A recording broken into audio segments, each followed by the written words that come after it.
다 같이 찬송가 151장을 부르심으로 고난주간 특별 새벽기도의 넷째 날 기도회를 시작합니다. 찬송가 151장 만왕의 왕 내 주께서 왜 고초당했나 찬양하겠습니다. 만왕의 왕 내 주께서 왜 고초당했나 이 벌레 같은 날 위에 그 보혈을 흘렸네. 십자가 내가 처음 볼 때에 나의 맘에 큰 고통 사라져. 오늘 믿고서 내 눈 밝았네. 참 내 기쁨 영원하도다.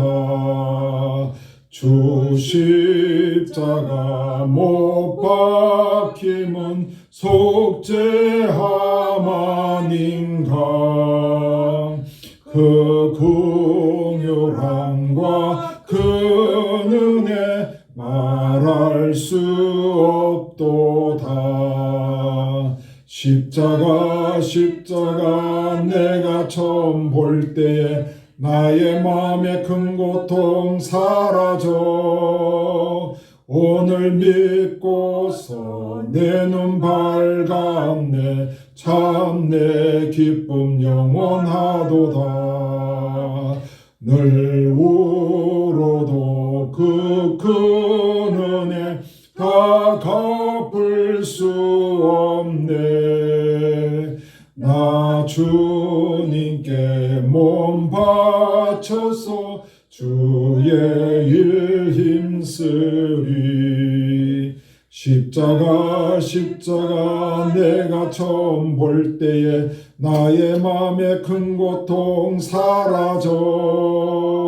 오늘 믿고서 내 눈 밝았네. 참 내 기쁨 영원하도다.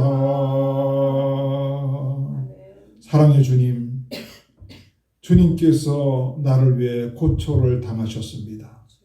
이 벌레 같은 날 위에 그 보혈을 흘리셨습니다. 오늘 우리가 십자가를 바라보면서 주님의 고난을 생각하면서 다시 한번 고난에 동참하기를 원합니다. 오늘 말씀을 통해서 다시 한번 십자가의 은혜를 우리 속 가슴 깊숙이 허락하시고 십자가에 대한 감격으로 우리의 마음이 뜨거워지는 귀한 은혜의 시간이 되게 도와주옵소서. 예수님의 이름으로 감사하며 기도하옵나이다. 아멘. 하나님 말씀 누가복음 22장 54절에서 62절입니다. 누가복음 22장 54절에서 62절. 신약성경 136페이지가 되겠습니다. 신약성경 136쪽 누가복음 22장 54절에서 62절 한 절씩 교독을 합니다. 예수를 잡아 끌고 대제사장의 집으로 들어갈새 베드로와 멀찍이 따라가니라.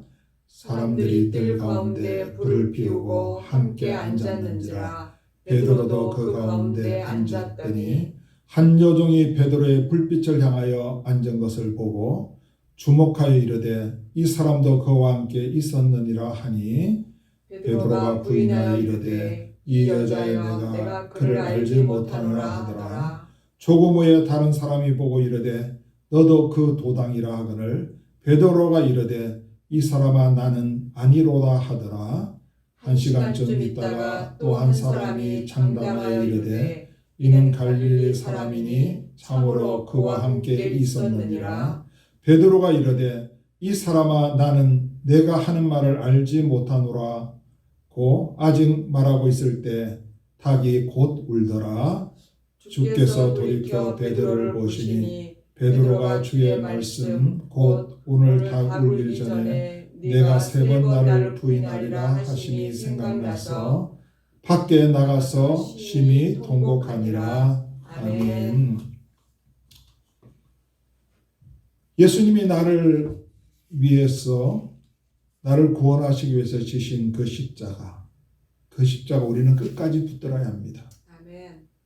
어떤 일이 있어도 어떤 힘든 환경이 생겨도 어떤 상황이 전개되어도 우리가 중간에 포기하지 말고 우리는 십자가를 놓치지 말아야 됩니다. 아멘.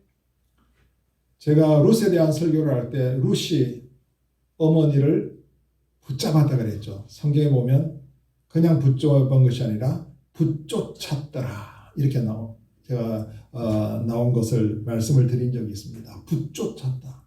이건 마치 악교로 본드로 붙여가지고 떨어지지 않을 정도로 그냥 꽉 붙드는 걸 붙쫓았다고 그렇게 표현합니다.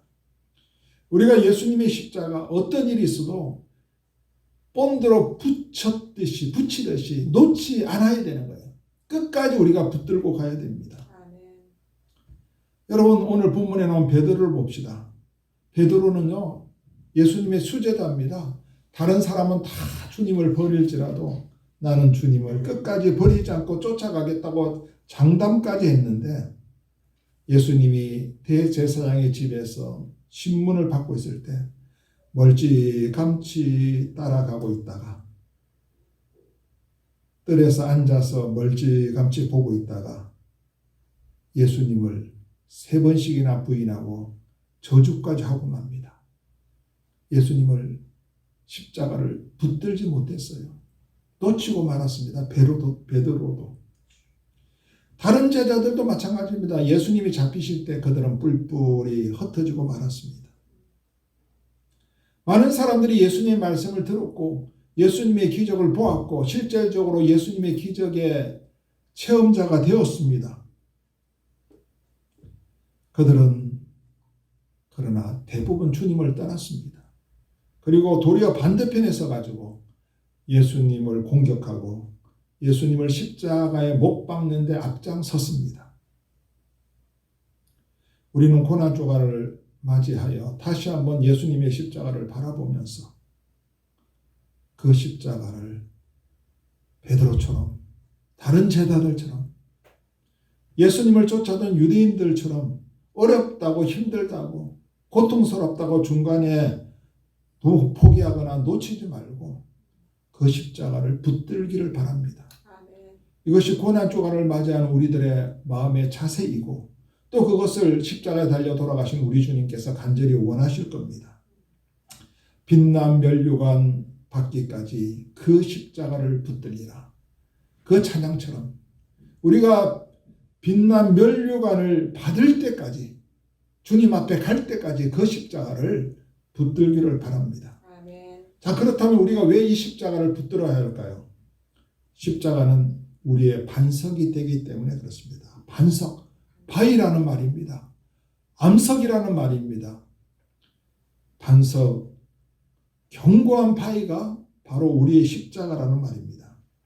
여러분, 바위 위에 집을 세우면 얼마나 집이 튼튼할까요? 기초가 튼튼해지는 거죠. 태풍이 몰아치고 지진이 일어나도 무너지지를 않습니다. 여러분 미국의 맨하탄 아마 세계에서 가장 고층 건물이 많은 곳이 맨하탄 아닙니까? 이 맨하탄의 높은 건물들 100층도 넘는 건물들도 있는데 이 건물이 견고하게 지금까지 서 있기까지는 그 밑에 기초가 견고했다는 겁니다. 지리학적으로 기초는 암석이라고 그래요. 맨하탄의 기초가 암석입니다. 이 암석 위에 건물들을 세웠습니다. 그렇기 때문에 이 맨하탄에 세워진 건물은 튼튼한 거죠. 튼튼한 겁니다. 십자가는 우리의 신앙과 믿음의 기초요 반석입니다. 그러므로 그 십자가를 우리가 붙들기만 하면 어떠한 어려움과 환난과 핍박이 와도 우리는 결코 무너지지를 않습니다. 그래서 우리가 십자가를 붙들어야 됩니다. 또한 십자가를 왜 붙들어야 합니까? 십자가는 우리의 피난처가 되기 때문에 그렇습니다. 십자가처럼 안전한 피난처가 어디 있겠습니까? 구약시대에는요. 각 지파들 지역마다 도피처와 도피성이 있었다고 합니다.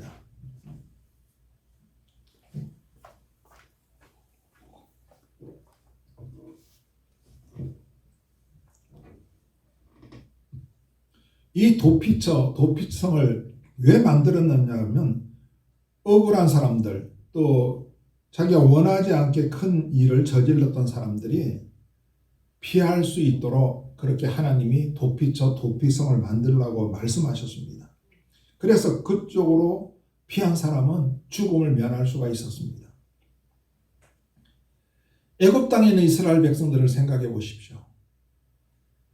이스라엘 백성들을 애굽에서 나가는 것을 반대했던 바로와 또 애굽에 있는 사람들 위에는 큰 재앙들이 임했잖아요. 특별히 장자들, 짐승들의 첫 태생이 죽는 그러한 재앙이 임했습니다. 그때 애굽에 살던 이스라엘 백성들은요, 그 재앙을 면할 수가 있었습니다. 왠지 아세요? 하나님께서 그 이스라엘 백성들 사는 집의 문설주에 어린 양의 피를 바르라고 한 거예요. 어린 양의 피. 어린 양의 피를 발랐을 때 그 재앙이 넘어갔습니다. 넘어가는 거예요. 우리가 그 농구 같은 거 할 때 보면 이렇게 자기 편을 향해서 볼을 패스하잖아요. 그런데 상대방이 막 이렇게 막 방해를 할 때 그 사람을 넘겨서 패스를 합니다. 그걸 패스 오버라고 합니다. 넘겨서 패스한다는 거예요. 한글로 말하면 유월이라는 거예요. 유월. 그래서 유월절이 된 거예요. 유월절은 넘어간다는 겁니다. 무엇이 넘어가는 거예요? 재앙이 넘어가는 거예요. 어린 양의 피를 바른 곳만이 안전한 피난처가 된 것입니다. 아멘. 우리 이런 찬송이 있습니다. 70장에 보면 피난처 있으니 환난을 당한 자 이리 오라. 땅들이 변하여 물결이 일어나 산 위에 넘치되 두렵지 않네. 진정한 도피처가, 십자가가 진정한 도피처가 되기 때문에 우리는 그 십자가를 끝까지 붙들어야 되는 거예요. 뿐만 아니라 우리가 왜 십자가를 붙들어야 될까요? 십자가는 우리의 나침반이 되기 때문에 그렇습니다. 이 시대는 혼란의 시대입니다. 가치관의 혼란, 종교의 혼란, 모든 것이 혼란스럽습니다. 그래서 어느 것이 옳은지, 우리가 어느 것을 따라가야 될지, 어느 길로 가야 할지 정말로 혼란스러울 때가 한두 번이 아닙니다. 이때 우리에게 분명한 기준을 제시해주고 어느 길을 가야 할지 분명하게 보여주는 것이 십자가입니다. 나침반이 그렇잖아요. 캄캄한 밤에 우리가 어느 쪽을 향해서 가는 것이 올바른가, 북쪽인가 남쪽인가를 알려주는 것이 나침반입니다. 이렇게 나침반의 역할을 십자가가 한다는 겁니다. 주변에 많은 종교들도 있고 많은 이단들도 있습니다. 많은 학문들도 있고 또 많은 주장들이 있습니다. 어느 것이 진정한 참인가, 어느 것이 진정한 종교인가를 분간하는 기준이 바로 십자가라는 말입니다. 십자가. 예수 그리스도께서 십자가에 죽으심으로 그것을 믿음으로 구원을 받는다. 십자가를 통한 믿음, 이것이 기준입니다. 십자가가 기준이라는 말씀입니다. 그러므로 오늘도 여전히 우리들의 신앙에서 가장 중심이 뭐가 되어야 된다고요? 십자가가 되어야 됩니다. 십자가. 그렇기 때문에 우리가 십자가를 붙드는 거예요. 십자가를 붙들지 못할 때 방향 감각을 잃어버리게 됩니다.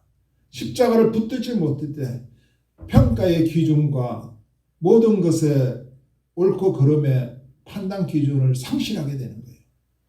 우리가 나침반되는 그 십자가를 따라갈 때 거기가 올바른 길이요, 하나님이 기뻐하시는 길입니다. 그 나침반의 역할을 십자가가 해준다는 말씀입니다. 오늘 설교의 제목이 십자가를 붙들자입니다. 험한 십자가 내가 붙들겠네. 우리가 찬양만 할 뿐만 아니라 십자가를 붙들어야 하는 이유를 제가 말씀드린 대로 꼭 기억해야 됩니다. 우리의 반석이 되고 우리의 피난처가 되고 우리의 나침반이 되기 때문에 우리가 이 땅을 살아가는 동안에 이 십자가를 붙들어야 됩니다. 놓치지 말아야 됩니다. 포기하지 말아야 됩니다. 힘들다고 포기하고 고통스럽다고 포기하고 바쁘다고 포기하고, 그러면 그분은요 십자가의 은총을 체험할 수가 없고 십자가 이끄는 그 마지막 목적지까지 도달할 수가 없습니다.